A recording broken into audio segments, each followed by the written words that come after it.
Necə çəkim bu həsrəti, onsuz döyünmür ki ürəyim. Salım qəlbi gəlməz bilə, mən eşqim üçün gəldim bizə.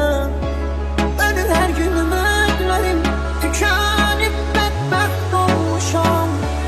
Yalvarıram uca Rəbbim, alsın məni dərgahına.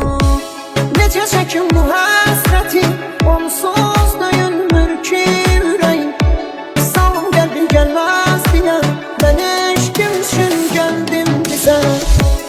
Ölür hər gün ümidlərim, tükənib bədbəxt oluram. Yalvarıram uca Rəbbim, alsın məni dərgahına. Nəfəsimi kəsir həsrət, görməyəndə qəlbim solub. Görəndə gözlərim onu, ruhum bədəni tərk edib.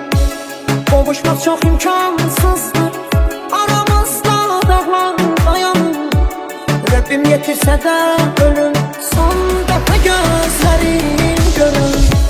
Necə çəkim bu həsrəti, onsuz döyünmür ki ürəyim. Salım qəlbi gəlməz dilə, mən eşqim üçün gəldim bizə. Ölür hər gün ümidlərim, tükənib bədbəxt olmuşam. Yalvarıram uca Rəbbim, alsın məni dərgahına. Hardan çıxdın sən qarşıma, bəlalıysan başıma. Yadlar məni dəfn edərkən, gəl hələ bax tabutuma. Qurban olum vermə zülüm, gəl bir kərə üzünü görüm. Şikəst olub həyat sənsiz, tükənmişəm geri dön gəl.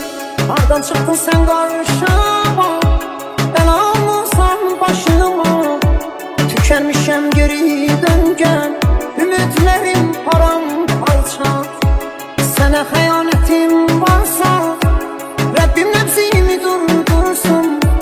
Gəlsin Əzrailim deyin, köçüm bu dünyadan gedim.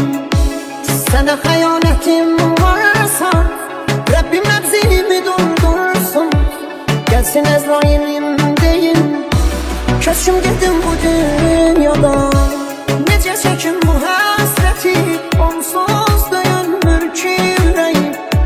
Salım qəlbi gəlməz dilə, mən eşqim üçün gəldim bizə.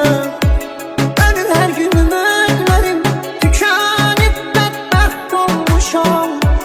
Yalvarıram uca Rəbbim, alsın məni dərgahına.